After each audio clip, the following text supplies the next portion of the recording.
Hey guys, Kid Chroma with Search Engine Kids, and what you saw was me running into the door. Welcome to my channel's 1 year anniversary. Man, it's been a long ride. Well, it wasn't that long. Anyways, I just wanted to notify you on something new that's going to be coming up. I will make fully animated shorts. Let me tell you, they will be funny. Starring the Search Engine Kids. And also, a brand new Search Engine Kid will be joining the fray. And will be introduced later down the line. If I ever feel like... But I will give you a hint on who it is. A female. Yep, I'm adding the first female Search Engine Kid. Now, I know many people want to see her right now, but I just haven't found a voice actress for her. I have not started on the animation yet. And I'm busy with school.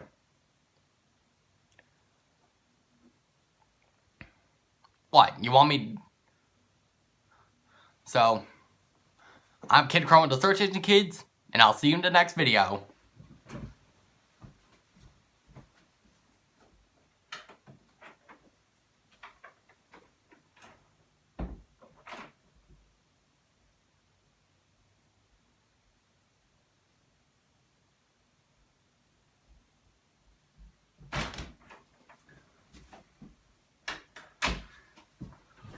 Right, I'm not done yet. Right, I'm not done yet. We still got some more video. We got another reaction video to do. So, let's do said reaction video. So, I thought for this next reaction video, we would react to the One Night at Flumpty's 3 developer commentary. Kinda. This was released on Halloween, and if you guys must know, I was a huge One Night at Flumpty's fan back in the day. But I never thought that there would be a third game, and now there is, so let's just watch it.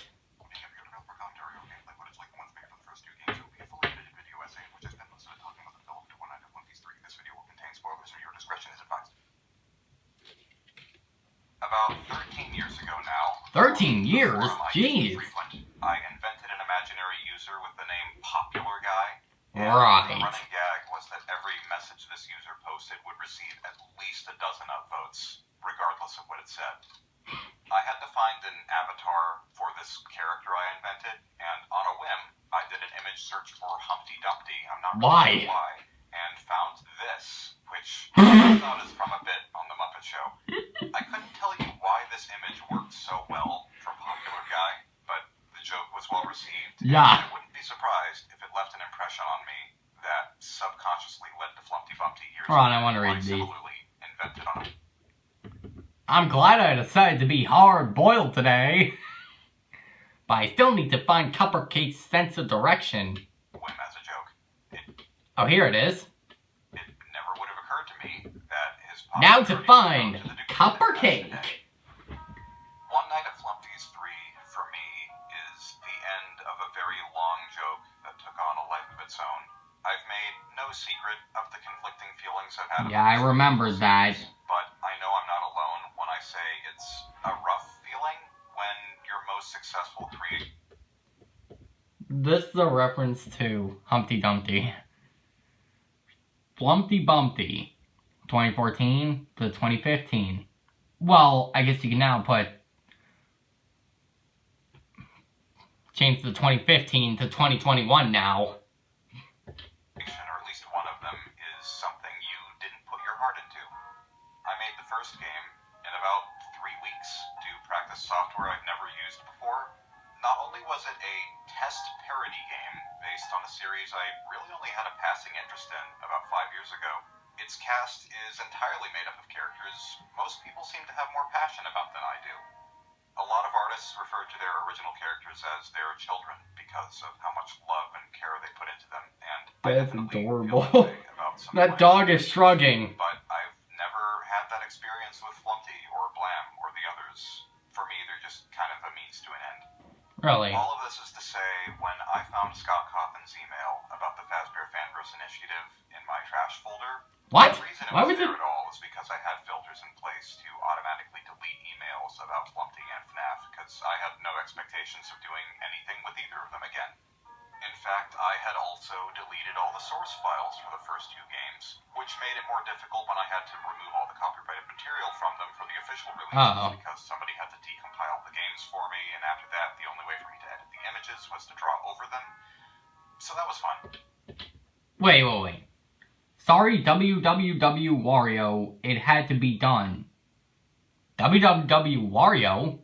Like, the creator of Five Nights at Wario's? Dude, I've seen Taste Gaming play that game. That was awesome. I joined the initiative knowing I didn't have to make a third game if I didn't want to. Even still, to me it only made sense to try, because of course, one last game to tie up loose ends for the fans and for myself would make the whole thing more special. So I got started, and this is going to sound strangely familiar, but How? I started with a dream I had. A dream? A few years back, probably about 4 years ago now, 3 or 4, I don't know exactly, I had a dream about a hypothetical third Flumpty game that took place in an empty cabin on a mountain with a blizzard outside. What?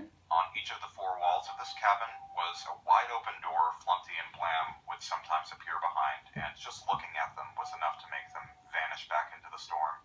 If I had directly translated this dream into game form, the gameplay would have been garbage, because all you'd have to do is spin around in a circle and you'd... That would have been garbage. I liked the idea of a real third game taking place in a freezing cold environment, so I made the office a freezer and turned the temperature into a mechanic.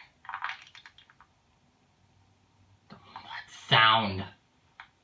In hindsight, I realized the furnace is pretty similar to the music box in FNAF 2, which I have some reservations about, but my hope was that it would feel like a safe zone for the player at first, and then I would introduce a mechanic which shows that not even the one safe zone is truly safe, like any good horror. I knew early on that I wanted to bring back the whole gang from the first 2 games without introducing any new characters, because this final game is sort of their curtain call. I briefly tried to work in the blind monster I left out of Flumpty's 2, but the idea didn't fit then, it didn't fit this time either. It would have felt forced, and it was simply not meant to be. The reason Empty Bempty is not in the game, by the way, Empty is Bempty? because by the time I announced the game, it was actually already finished, and I just made it sound like it hadn't been started yet because I wanted to give ClickTeam more time for the ports without people complaining. I don't know, it took a long time anyway. Either way, Empty Bempty was added to the first game after the third one was already finished, and it was just meant to be a little bonus anyway, nothing really important. Oh. Blam, as is tradition, is pretty neutral. He follows a path to the office, and you know he's about to enter when he has the Kevin Jr. pose. Oh yeah. Golden Flumpty has always been a reference to Golden Freddy, who is a hallucination. Turning him into a hallucination like the ones in FNAF 3 just made sense in my head. Someone had to come out of the furnace, and the Red Man seemed like the obvious choice because he's associated with fire and lava. The idea of having him teleport... he did drink lava and lived. Kinda. ...through a portal in the wall was sort of carried over from the Grunkfist portals in the cancelled One Week at Flumpty's plans. Several things were carried over from those plans, one of the most obvious things being the snapshot camera, which I repurposed for use in the office instead of the security cameras because I wanted to force players to use the monitor to determine when a character is right outside, and lighting up the darkness in front of you with a flash of light just seemed like a cool way of fending them off.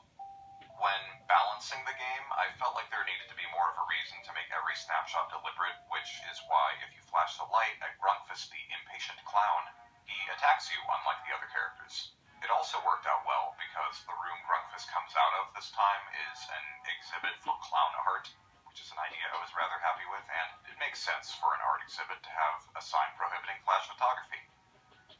There was no way I couldn't bring back both the beaver and the owl this time, but one thing I didn't want to carry over from the canceled one-week plans was the toilet paper mummy beaver idea, because I knew everybody would be expecting that, and I was right. I also tried to find a way to implement both characters separately without their mechanics being identical, because having every character behave in a unique way is just my preference, but nothing I came up with felt natural. I eventually had the idea to kill off the owl like I killed off the beaver, and combine the corpses of these two functionally very similar characters into one twisted-looking chimera, which felt nice and spooky and didn't sacrifice gameplay. I think Eyesore was the last Oh my god. I came up with for the first night, because by that point it felt like I'd covered all the bases with the other characters and I didn't know what else to add that would maintain the balance of the mechanics. Most likely what led to me putting Eyesore in the door was the fond, eerie mental image of all those eyes staring at you from the darkness. That is very terrifying. Incentive not to look at the security cameras for too long. The number one idea that I absolutely wanted to bring back from the canceled one-week plans was a hectic night dedicated entirely to Flumpty with a dramatic shift in tone. Flumpty Night, as I call it, was the whole reason I wanted to make a third game in the first place, even 6 years ago. Really? After all, Flumpty is the namesake of the series. He's True. immune to the plot, he can transcend time and space. He really should be the scariest character, and I did everything But it's an egg. to make that happen.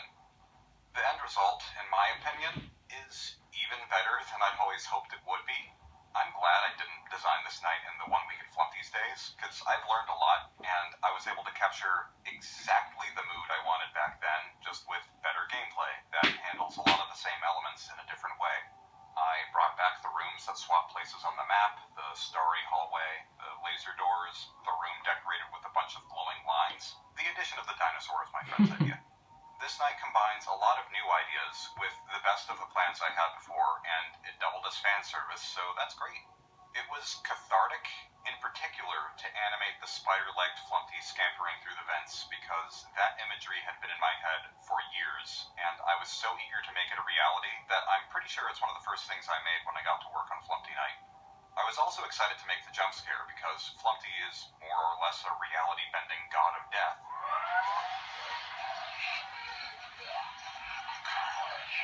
I didn't know a hard-boiled mode was added to One Night of Flumpty's 1. I wanted to make his jump scare look like a Lovecraftian nightmare. Beyond that, I really didn't go into Spoopy Old Animal Capsule game? Adding them along the way What? until it became utter chaos. Before I really started brainstorming ideas for this game, I thought that maybe all the monsters could just be variations of Flumpty, just different Easter eggs. Not gonna lie, I completely forgot I said this until people reminded me. How did you forget? There was one idea I remember having for Flumpty Night that I didn't include, which was the idea that sometimes the game would randomly appear to lock up or reset or go back to the title screen, like the sanity effects in Eternal Darkness. But as quirky and fitting as that might sound on paper, in practice it would have disrupted the gameplay too much and quickly gotten annoying, so... Yeah, that would have sucked. The effect I implemented was the heads-up display glitching out. Skip that. Go figure. I wanted to greatly outdo the little jingle in the second game, while also making reference to it, and I actually thought it would lighten the mood at the end of the night, but after putting it in, I think it just made things more intense. On.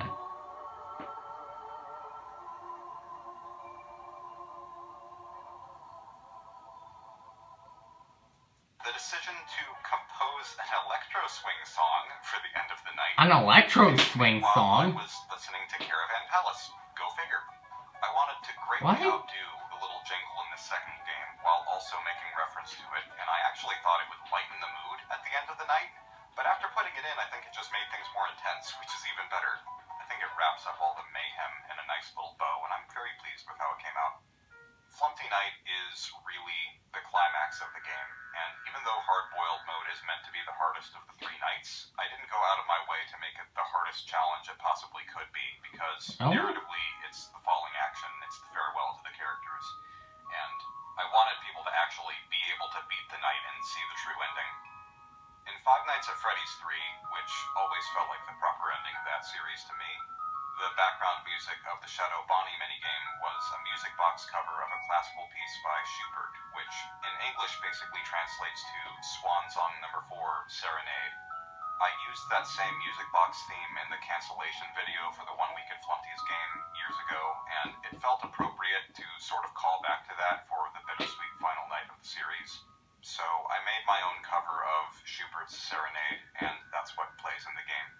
One of the big reasons the One Week at Flumpty's game crashed and burned is I was trying to force lore into a fan game series that I think actually benefits from not having any lore, so the story was not a focus in this one. But it does have just a little bit more story than the others, and I think it fits. It occurred to me that Salami? the player has always been to survive until 6 a.m., and technically, the Flumpty series has never ended a night on 6 a.m. The first game ended with ham, the second game ended with spam, but never 6. It also occurred to me It never ended the at series 6 is called a.m. One Night of Flumpties, and Flumpty is above the laws of time, so I could make the argument that every night in the series is the same one night being reset over and over again with different rules until 6 a.m. finally arrives and you're free. I was happy with that idea, and it resonated I didn't with think me of that. on a personal level as well, because in some ways, I've felt trapped with Flumpty and have been waiting You for have? a release to move on to new things. The final shot of One Night at Flumpty's 3 is a callback to the image I used in the trailer for the first game. And I it's remember the that. shot I had planned to end the One Week at Flumpty's game with. Incidentally, now that I've added a hard-boiled mode to the first game, it has 2 nights. The second game has 2 nights, and the third game has 3 nights. That adds up Oh to 7 my nights in God. 1 week. We So did spend in 1 week at unexpected Flumpty's. roundabout way, we did get to spend 1 week at Flumpty's after all. Yeah. And I was able to end it how I always wanted.